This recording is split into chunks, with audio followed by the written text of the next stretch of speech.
Taiwan at Ukraine mukhang delikado na kapag nanalo si Trump sa pwesto.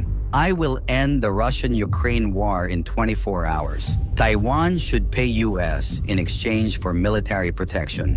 Taiwan at Ukraine mukhang delikado na kapag nanalo si Trump sa pwesto. Kung matuloy ang pagkapanalo at plano ni Trump, maaaring maging iba na ang relasyon ng Ukraine at US. Nagpalabas ng pahayag si Trump nang tanungin tungkol sa opinyon nito sa Taiwan. Bilang presidente noong 2016, hindi nito kinikilala ang Taiwan bilang isang independent at lehitimong bansa. Yan ang mga naging tugon ni Trump tungkol sa mga pinaplano nito sa mga kaalyadong bansa. Trump presidency magiging kakaiba sa mga ipapatupad na mga patakaran patungkol sa mga kaalyadong bansa. Ilang araw matapos ang naging attempted assassination kay Donald Trump, hindi nagpatinag si Donald Trump at patuloy pa rin ang pagkandidato nito. Naging usap-usapan muli si Trump dahil sa kakaibang mga pahayag nito, lalo na sa mainit na issue ng agawan ng teritoryo sa Taiwan at China at sa digmaang Russia-Ukraine.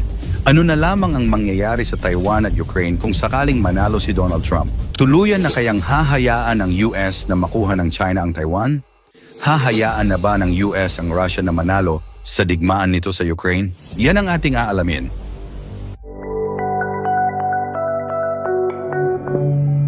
Kilala ang Russia at China bilang dalawa sa pinakamalaking kalaban ng US. Matagal nang mainit ang laban ng mga bansang ito sa ekonomiya, kapangyarihan at yaman. Ngunit sa nalalapit na posibilidad na pagbabalik sa pwesto ni Trump, bakit tila hahayaan nito ang pagkakapanalo ng interes ng mga kalaban nito? Kilala si Donald Trump bilang isang dating business tycoon. Kilala siya bilang isa sa naging pinakamagaling sa larangan ng negosyo. Kaya hindi maikakaila na madadala niya ang kanyang business personality sa pagiging presidente nito.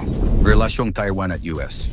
Ayon sa mga latest interviews, nagpalabas ng pahayag si Trump nang tanungin tungkol sa opinyon nito sa Taiwan. Simula pa noong una niyang pagkakasabak sa pwesto bilang presidente noong 2016, hindi nito kinikilala ang Taiwan bilang isang independent at lehitimong bansa. Salungat sa pulisya ng USA simula pa noong 1979 kung saan nagkaroon ng commercial ties ang Taiwan at USA bilang tagapagtanggol at supplier ng mga armas, iba naman ang pananaw ni Donald Trump. Ang sabi ng tumatakbong president, dapat lamang magbayad ang Taiwan kapalit ng pagtatanggol ng USA sa kanila. Aniya halos wala raw nakukuha pabalik ang USA at mas marami ang nakukuhang benepisyo ng Taiwan sa kanila. Ang sabi pa, parang insurance company lang ang USA kung saan ang kaligtasan ng Taiwan ay may kaakibat na bayad. Naging mainit din ang pahayag ni Trump dahil aniya, bukod sa pagiging pasanin ng US dahil sa pagprotekta nito sa bansa, inagaw pa ang halos 100% ng semiconductor industry mula sa kanila. Ang Taiwan Semiconductor Manufacturing Company Limited, TSMC, ang may hawak ng pinakamalaking produksyon at ang pinakamalaking supplier ng malalaking kumpanya tulad ng Apple at Nvidia. Ang chips mula sa TSMC ang ginagamit sa produksyon, kabilang na ng smartphones, mga kotse, satellites at iba pang mga teknolohiya. Ayon sa Taipei-based foreign relations expert na si Sana Hashima, nakikita niya na ang ikalawang Trump presidency ay gagamitin ng Taiwan bilang bargaining chip para sa mga negosasyon nito sa China. Kumpara noong panahon ni Biden, mas naging suportado nito ang pagprotekta sa Taiwan. Nang tanungin si Premier Cho Jung-tai, anya mas paigtingin pa nila ang kanilang self-defense sa pamamagitan ng paglalaan ng mas maraming budget para sa defense at pagpapanukala ng one-year mandatory military service para sa bansa. Hindi malinaw nang sabihin ni Donald Trump na dapat mas magbayad pa ang Taiwan kapalit ng US Defense at Protection. Noong Hunyo, inaprubahan ng House of Representatives ang $500 million na foreign military financing para sa Taiwan. Mayroon ding $2 billion loans at loan guarantees. Inaprubahan din ang $300 million para sa spare at repair parts para sa F-16 fighter jets ng Taiwan. Posibilidad na pagkapanalo ni Trump, hindi malayo na maaring maging iba ang relasyon ng Taiwan sa US. Mananatili pa rin kaya ang suporta ng US sa Taiwan? Relasyong Ukraine at US sa isyung Ukraine at Russia naman. Nagbigay din ng mainit na pahayag si Donald Trump tungkol sa plano nito sa Ukraine. Ayon kay Trump, aalisin na nito ang foreign aid sa Ukraine para matapos na ang Russian war. Hindi nilinaw kung kanino pumapanig si Trump sa Russia o Ukraine. Ngunit malinaw na ang pagpapatigil ng foreign at financial aid sa Ukraine ay magiging dahilan ng pagkabawas ng kakayahan ng Ukraine na labanan ang Russia. Ayon sa Ukrainian leader na si Volodymyr Zelensky, handa itong makipagtrabaho sa kung sino man ang manalo na presidente. Ang pagpapatuldok ng digmaan sa loob lamang ng maikling panahon ay malamang na may kinalaman sa pagpapasuko sa Ukraine ng teritoryo na inagaw ng Russia sa loob ng 2 taong pag-atake at digmaan. Inamin ni Zelensky na habang karamihan sa Partido Demokratiko ay sumusuporta sa Ukraine, may iba't ibang posisyon ang mga Republican. Ang ilan sa kanila ay mas kanan at radikal. Gayunpaman, naniniwala si Zelensky na ang karamihan sa Partido Republican ay sumusuporta rin sa Ukraine at sa mga mamamayan nito. Nabanggit din ni Zelensky na nananatili siyang nag-aalala na ang politikal na kaguluhan sa Washington ay maaaring makaapekto sa tulong para sa Ukraine, tulad ng nangyari noong unang bahagi ng taon.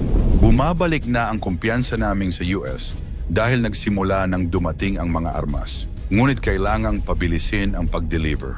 Kailangang matutunan ng aming mga sundalo kung paano gamitin ang mga armas. At sila'y nagsasanay sa ibang bansa. At lahat ng iyon ay nangangailangan ng panahon. Dagdag pa ni Zelensky. Kung matuloy ang pagkapanalo at plano ni Trump, maaaring maging iba na ang relasyon ng Ukraine at US. Samantala, si Pangulong Joe Biden ay nagpasya na umatras mula sa pagtakbo sa eleksyon sa pagkapangulo 2024 at inendorso si Vice President Kamala Harris bilang kanyang kahalili para sa nominasyon ng Demokratikong Partido. Ang desisyong ito ay kasunod ng tumitinding pressure mula sa loob ng kanyang partido matapos ang isang mahinang performance sa debate na nagdulot ng mga alalahanin tungkol sa kanyang edad at mental na kakayahan. Sa nalalapit na eleksyon, maraming mga pagbabago ang maaaring maganap sa pag-upo muli ni Donald Trump bilang Pangulo. Ang kanyang mga pahayag at plano patungkol sa Ukraine at Taiwan ay nagdudulot ng matinding pag-aalala sa buong mundo. Ano ang magiging epekto ng kanyang mga patakaran sa dalawang bansa? Hahayaan na ba ng Amerika na makuha ng China ang Taiwan? Mapipilitan ba ang Ukraine na isuko ang mga teritoryong sinakop ng Russia? Sa pag-aalala ni Zelensky sa patuloy na pagdating ng armas at suporta mula sa US at ang pagbabago ng paninindigan ni Trump sa Taiwan, tila bagay napakalaking hamon ang kakaharapin ng mga kaalyadong bansa ng Amerika. Ang mga desisyon at aksyon ni Trump kung siya'y muling mahahalal ay tiyak na magbibigay ng malaking epekto hindi lamang sa Taiwan at Ukraine, kundi pati na rin sa global na politika at ekonomiya. Sa iyong palagay, mananatili bang matatag ang alyansa ng US sa mga bansang ito o babaguhin ni Trump ang landas ng kasaysayan? Ikomento mo naman ito. Huwag kalimutang mag-like at share. Salamat at God bless.